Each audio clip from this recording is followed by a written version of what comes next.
వైఎస్ఆర్సీపీ యువజన శ్రామిక రైతు కాంగ్రెస్ పార్టీ వైఎస్ఆర్ మరణానంతరం ఆయన కుమారుడు వైఎస్ జగన్మోహన్ రెడ్డి ఏర్పాటు చేసిన పార్టీ 2014 ఎన్నికల్లో టీడీపీ కూటమిపై ఓటమి చెంది ప్రతిపక్షంగా ఉన్న ఈ పార్టీ వైఎస్ జగన్ పాదయాత్రతో 2019 ఎన్నికల్లో భారీ విజయం సాధించి అధికారాన్ని చేజిక్కించుకుంది. అయితే 2019 నుండి ఇప్పటి వరకు ఆ పార్టీ యొక్క బలాబలహీనతలు ఇలా ఉన్నాయి. వైసీపీ యొక్క ప్రధాన బలం నవరత్నాల సంక్షేమ పథకాల అమలు.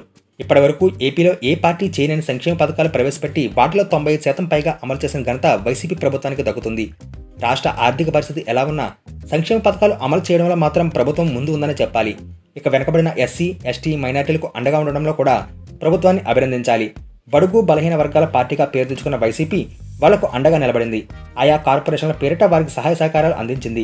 ఇక జనంలో వ్యతిరేకత ఉన్న నాయకులను ఏమాత్రం లెక్క చేయకుండా వారిని మార్పు చేయడం జరిగింది.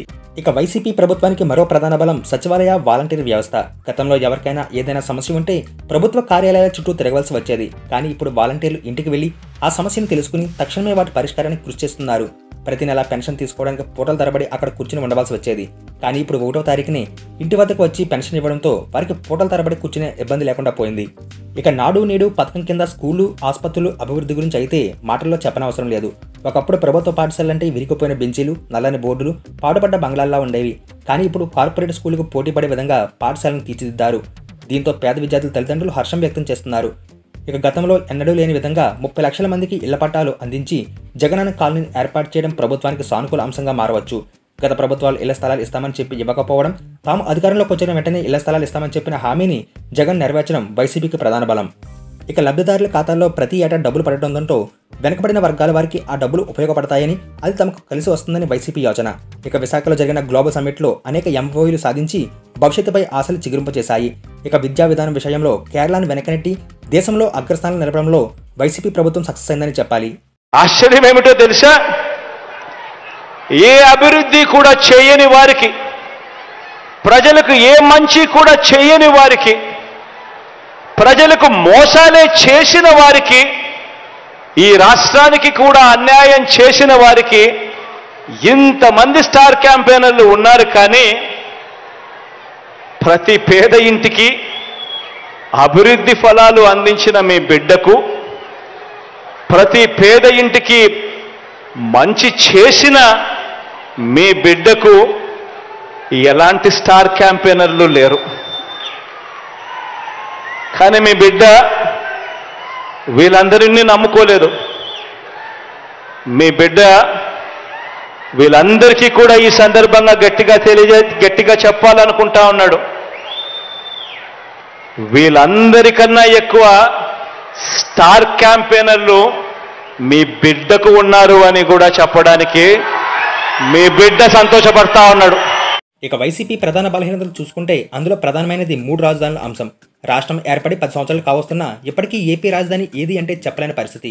గత ప్రభుత్వం అమరావతి రాజధానిగా ప్రకటించగా ఆ తర్వాత వచ్చిన వైసీపీ ప్రభుత్వం 3 రాజధానులు ఏర్పాటు చేస్తామంది. అయితే ఈ 5 సంవత్సరాల్లో రాజధాని కూడా కట్టలేదని ప్రతిపక్షాలు దుమ్మెత్తిపోస్తున్నాయి. ఇక రాజధాని రైతుల ఉద్యమం అణచివేయడం వంటివి వైసీపీకి ప్రతికూల అంశంగా చెప్పవచ్చు. ఇక రాష్ట్ర ఆర్థిక పరిస్థితి కూడా అంతగా బాగాలేదని చెప్పాలి. ప్రతిపక్షాల వాదనకు అధికారపక్షం సమర్థవంతంగా తిప్పికొట్టలేని పరిస్థితి ఏర్పడింది. ప్రతిపక్షాలపై కేసులు పెట్టడం, చంద్రబాబు జైలుకి వెళ్లి వచ్చిన తర్వాత టీడీపీకి సానుభూతి పెరగడం వైసీపీకి మైనస్గా చెప్పవచ్చు. చంద్రబాబు జైలుకి వెళ్లిన తర్వాత టీడీపీ, జనసేన చెత్తకట్టడం కూడా వైసీపీపై ఖచ్చితంగా ప్రభావం చూపిస్తాయి. ఇక రహదారుల విషయానికి వస్తే గతంలో ఎవరి ప్రభుత్వంలో లేని విధంగా రహదారులు అధ్వానంగా మారాయి. ప్రయాణాలతో ప్రజలు నిత్యం నరకం చూస్తున్నారు. ఇది ప్రతిపక్షాలకు ఆయుధంగా మారింది.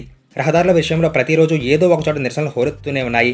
దీనిని ప్రభుత్వం పట్టించుకోకపోవడం ఆ పార్టీకి మైనస్గా చెప్పవచ్చు. ఇక నిత్యావసర వస్తువుల ధరలు పెరగడం సామాన్యులపై భారం పడింది. కొన్నింటిని కేంద్రం పెంచినా అది రాష్ట్ర ప్రభుత్వమే పెంచిందని కొంతమంది ప్రజలు అంటున్నమాట. ఇక మద్యం విషయంలో నాసిరకం బ్రాండ్లు ఏర్పాటు చేసి వాటి రేట్లు అమాంతం పెంచడం, నాసిరకం బ్రాండ్లు వాడి కొంతమంది ప్రాణాలపై తెచ్చుకోవడంతో ఆ పార్టీకి ప్రతికూల అంశంగా మారింది. ఇక ఎన్నికల ముందు కేంద్రం మెడలు వంచి ప్రత్యేక హోదా తెస్తామన్న జగన్ అధికారంలోకి వచ్చిన తర్వాత ఆ మాట ఎందుకు మాట్లాడడం లేదని ప్రతిపక్షాల వాదన. విభజన హామీల కోసం గట్టిగా మాట్లాడలేని పరిస్థితి ఉందని, అంతర్గతంగా వైసీపీ, బీజేపీ కుమ్మక్కైందని, కేసుల కోసం భయపడిన జగన్ విభజన హామీలు ఊసి ఎత్తడం లేదని ప్రతిపక్షాలు వాదిస్తున్నాయి. ఎన్నికలు వస్తే స్పెషల్ స్టేటసే నినాదంగా తీసుకొని జగనన్న గారు మొత్తం ఎంపీలను నాకు ఇయ్యండి, నా ఎంపీలను గెలిపించండి, నా ప్రభుత్వాన్ని తీసుకురండి, కేంద్రంలో స్పెషల్ స్టేటస్ ఎలా రాదో చూద్దాము, కేంద్రం మెడలు వంచైనా సరే స్పెషల్ స్టేటస్ తీసుకొస్తామన్న మాట అవాస్తవమా?